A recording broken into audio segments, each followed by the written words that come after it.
Hi everyone, it's Liam here from Rating the Races. So we will be getting our ratings out at about 8 o'clock in the morning for the following day's racing for the Cheltenham Festival. Obviously, professional members, you have been able to see the advanced early ratings for a good month or so now. Obviously, they have stopped now, so you will see the Premium and Pro members will see the ratings from about 8 o'clock or maybe a little bit later, 8:15, most days this week. Free members, you will only see the first race on each day, which is, luckily for you, a Cheltenham race. So you will see the first race at Cheltenham. Just make sure you've got your race settings set up so you can see all of the stats. So even free members will be able to see all of these stats. And you do that by going up to race settings and you click column settings, and then you make sure that all of these are selected. Free members, you can do that. Obviously, if you're not a free member, you won't be able to do that at all. So let's get on with talking about one more thing. Friday's ratings will not be free because it's Cheltenham Gold Cup Day. We've decided this year we're not going to make them free for free members, so just Premium and Pro members will get Friday's ratings as well. We will give you a extra day instead. We might do the Saturday as free instead for you free members. So let's go looking at Cheltenham. And starting off with the first race, which is the Supreme Novice Hurdle. And you can see that our top rated horse is actually Jericho de Repene. Now, I don't like him. I don't like him for the fact that I don't think his R figures are good enough. And I actually don't think he's a good enough horse. I think he'll run well. I think he'll finish 4th or 5th. Those that I do like, I like 2 of the Willie Mullins and I like 1 of the Gordon Elliots, and they are, I think they're the front 3 in the market. Let me just double check. Yes, they are. The ones that we've been talking about throughout the season: Tully Hill, Mystical Power, and actually Firefox, not third favourite, not Slade Still, and Firefox. Now, I'm going for one selection in this race, and that will be Firefox, in the fact that he actually beat Ballyburn over 2 miles, and his form over 2 mile had been, absolutely fine. Had been winning, what's he won? That hurdle race, beating Ballyburn, and then they stepped him up to 2.5, and I just think that wasn't right. There was a report that there was an issue as well, and with that in mind, giving him that reason for being beaten, he still only finished 4th. He still ran a really good race. Only finished 4th. He still finished 4th. He still ran a really good race. And the fact that he drops back in trip, they know he'll stay. I think they'll ride him really prominently. Who's been booked? It is Jack Kennedy. I think he'll ride him really prominently and be wanting to be near the front of the field and saying, come and take me on and see if you can pass me. They think he stays further. He may well do, but may not quite stay 2.5 mile, or not at this point in his career. I like the Irish angle over the English. I think the Irish are just going to be stronger. The fact that, as I said, he's gone over further. Mystical Powers had a couple of decent runs. Won 2 races over hurdles. Tully Hill's had a couple of runs over hurdles. Has been on the softer going as well. So they're all used to that soft going. They're used to a bit more of a challenge than the English horses. Jericho de Repene has beaten horses comfortably, and he's done it. He's done it quite nicely. I wasn't as keen on him last time at all. I didn't think that was that impressive. I didn't actually think his run before that was that impressive either. I think the Irish are going to... I think they're going to get the 1, 2, 3 here, personally. And the main one for me, or my selection in the race, is going to be Firefox, who, the drop back in trip, I think they're racing prominently, and I think he will go very close here. And you can currently get him at 5s. He is drifting slightly, but that's absolutely fine. I'm fine with drifters. They do win still. Moving on to the 210, to the Arkle. And to be honest, without Marine Nationale and without Facile Vega, this is a weak Arkle. I don't like quite a few of those in this race. I think there's holes in so many of them. Even the likes of... the favourite for this race, they were toying between 2.5 at one point and then 3 mile at one point. The fact that, that's in Gaelic Warrior, the fact that they really don't know what to do with him, and he's favourite, just is really, really confusing and concerning for the strength of this race. I don't think he's the right one for this Gaelic Warrior. I think he would have been better over 2.5, and I wonder whether he might just lack a bit of speed. The horse I do like, I'm also going to take on the favourite again. Who is the favourite? Gaelic Warrior, sorry. I'm going to take on Hunter's Yarn. I mean, I just don't get Hunter's Yarn's form, to be honest. I mean, he ran in the county hurdle last year, and he was 12th off 147. How on earth can he be winning, or suggested to win an Arkle? That really doesn't make any sense to me. Il Était Temps, I think, is good. I think he definitely prefers Leopardstown. You know, he's very, very good at Leopardstown. But he wasn't as good at Cheltenham last year in the Supreme Novice. Now, I know he was only a 5-year-old. I still think he should have been able to get closer to the front few if he was good enough to be a future Arkle winner. The horse I'm actually going to go for is the horse that he beat last time out. It's another Gordon Elliott. It's another Bective stud horse. It is Founder 50, who I do believe is wanting this trip. I think he's very good over 2 mile. His disappointing run for sure came at Aintree when he was well beaten. But that was at Aintree. It wasn't at Cheltenham. He's at least given himself a chance at Cheltenham this year. His form behind Il Était Temps, as I said, I'm absolutely fine with that. Being beaten by a neck by a horse who loves Leopardstown. Come to Cheltenham. I don't think Il Était Temps loves Cheltenham as much. Whereas if Founder 50 does like it, I think he'll reverse the form. He has been beaten twice this season. He got beat over 2.5 mile by a horse that just outstayed him. But they still beat, let's be clear about it, who is a smart horse himself. I think Founder 50's like less question marks about the horse for me compared to all of the others is Founder 50. And I think Gordon Elliott could start off here. I think Gordon Elliott could start off winning the first 2 races. That would be a real surprise, wouldn't it, if... You know, Willie's got all of these horses in all of these races, and he doesn't win either of the first 2. That would be a real shock, to be honest. But I'm taking them both. I'm taking Willie Mullins on in both the first 2 races, and I'm going for Founder 50 in the Arkle. Moving on to the Ultima, the big handicap on the day. Yeah, I'm delighted, absolutely delighted. Trelawney's in.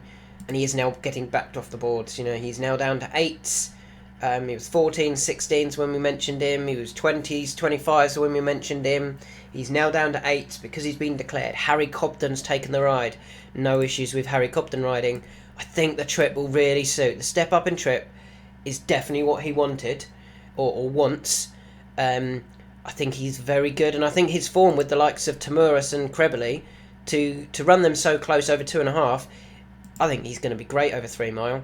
He actually dropped £1 for that as well. I think this could be very, very clever placing from Kim Bailey.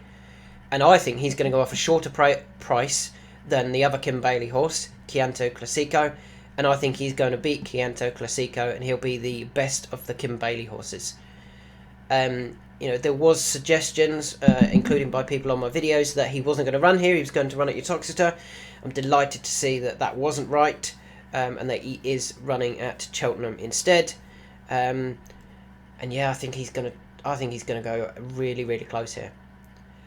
The second horse, another one we have been highlighting all season. We have been highlighting the horse for the plate. It doesn't run in the plate. He runs here instead. I can totally understand why. He's got every chance here again. 4th in this race last year, off a mark of 149.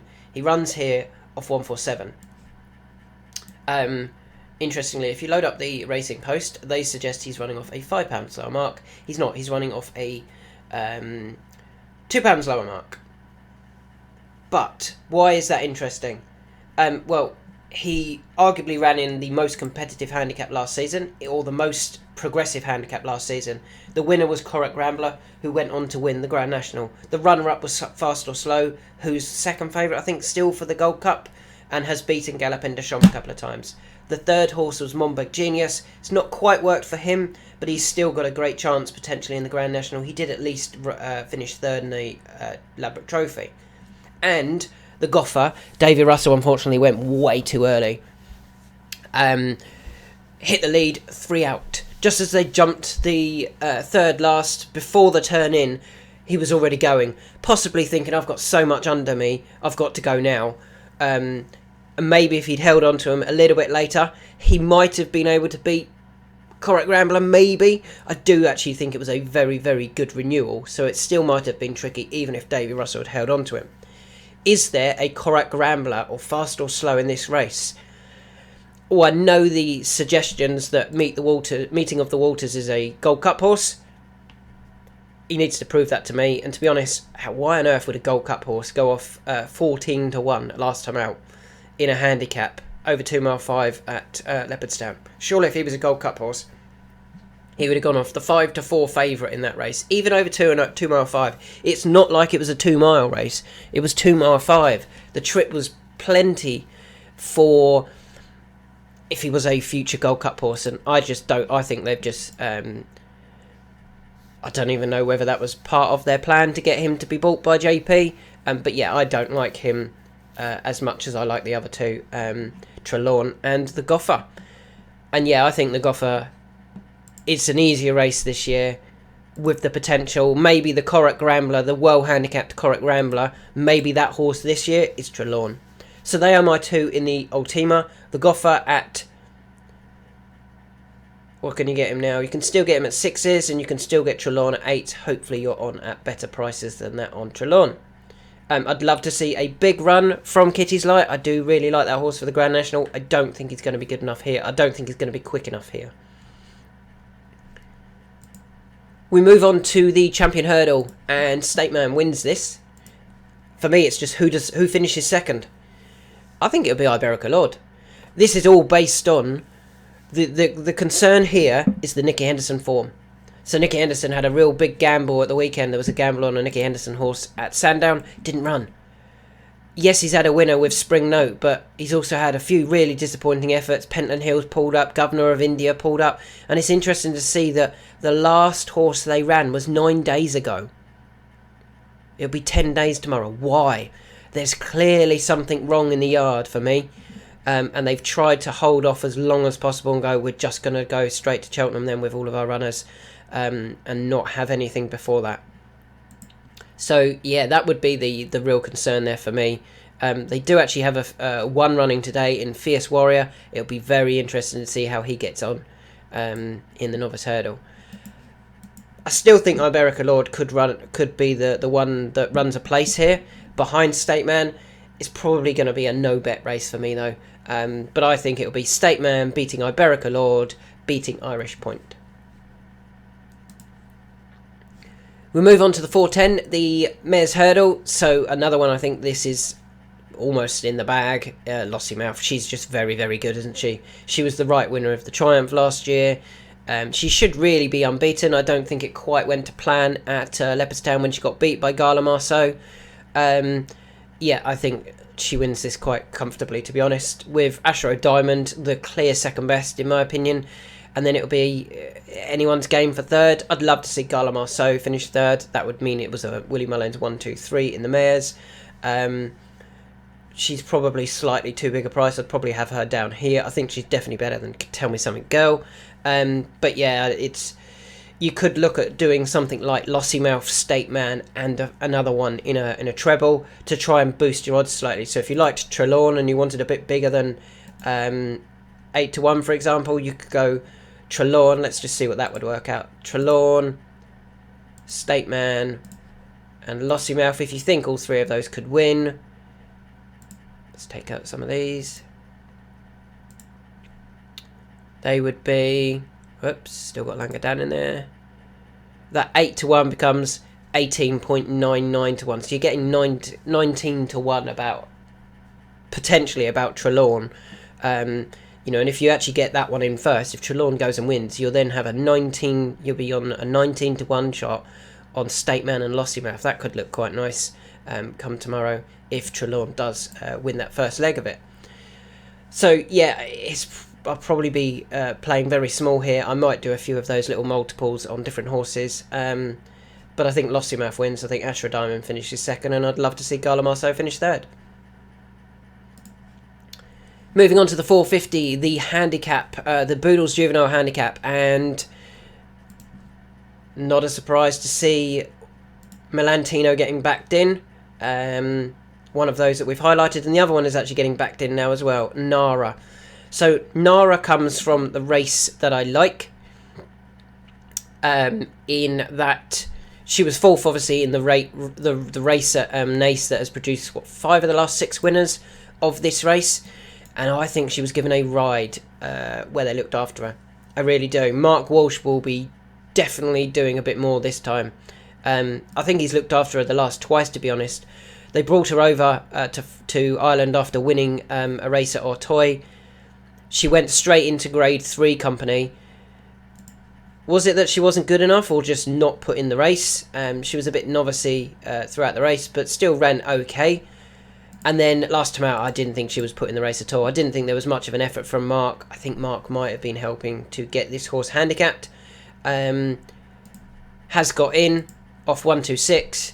That could be very much under what's the word I'm looking for? Estimating. There we go. Underestimating the ability of Nara. She does have a hood on this time, as well as the tongue tie.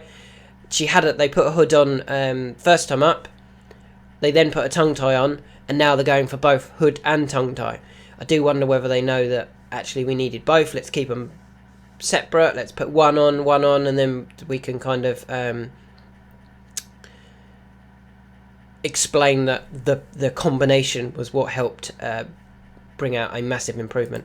But yeah, they are my 2 in the race. Melantino, still I like that. The form is strong.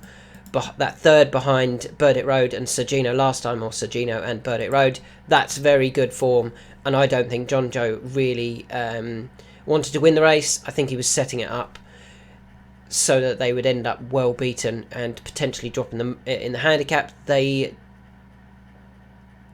did they drop 10 for that? The horse has been given a mark of 126. I think that could very much underestimate him as well. JP loves this race, and I think he's got 2 that he's been very clever with this year. He turns up to the Boodles with horses that have finished 2nd, 3rd, and 4th since being with JP. So they are my 2 in the Boodles. Moving on to the final race of the day, the 3 mile 5, 201 yards, Novices chase for amateur jockeys. Who's it between? I think it's between the front 2 in the market. Very boring.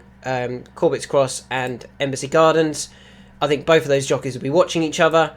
I think Corbett's Cross could have been running in a graded race. I think he would have won the Albert Bartlett last year when he ran out. That would have been very good form. He's got a bit of speed about him as well, in that he beat Found a 50 in a grade 2. So if they go slow, I think it'll be fine. If they go fast, I think it'll be fine. I think he was coming to win the race at Cheltenham last year and actually go and win it really impressively. I think this year has all been about trying to get a handicap mark for him, or to see what they can do with him in terms of is there a race that they can end up in. They've decided to come here as the most likely target. Could well be the next I Am Maximus. Wouldn't surprise me to see this horse in the Irish National after this run tomorrow. I like him. I think he'll take all the beating. I think he'll beat MC Gardens, and he's available at 9-4. So they are my selections for the first day of Cheltenham. I'm going Firefox in the first. I think his 2 mile form is good. I think he'll have a bit of stamina over some of the others. I'm going for Founder 50 to double up for Gordon Elliott, Bective Stud and Jack Kennedy. Again, I like that form over 2 mile. And I think he'll reverse the form of Ilete Tomp, who I don't think is as good at Cheltenham as he is Leopardstown, whereas I think Founder 50 has essentially bumped into a very, very good Leopardstown horse. I like the Goffer and Trelawn in the Ultima. The Goffer is fit, has had a run recently in a charity race and won that. Comes here off a couple of pound lower mark than last year. Trelawn definitely wants this trip. I think he'll go off the shortest of those trained in England. Stateman, I think, wins the Champion Hurdle. I think Alberica Lord might chase him home. Lossiemouth, Ashrow, Diamond, Gala, Marseille would be my 1, 2, 3 in the mares. Novice, the mares hurdle. But I won't be having a bet in that unless I think of doing the little trebles or a few little multiples. Milantino and Nara. I think JP's done it slightly differently this year by getting his horses handicapped slightly differently for the Boodles, but I still think he will win the race. And finally, I think JP will end the day with Corbett's Cross winning for Emmett Mullins, and then ending up in the Irish National next time. Thanks for listening. That's day 1 done. As I said, ratings will be available about 8 o'clock, 8:15 for the following day's racing. There won't be any free ratings on Friday, but the first race of each day will still be free.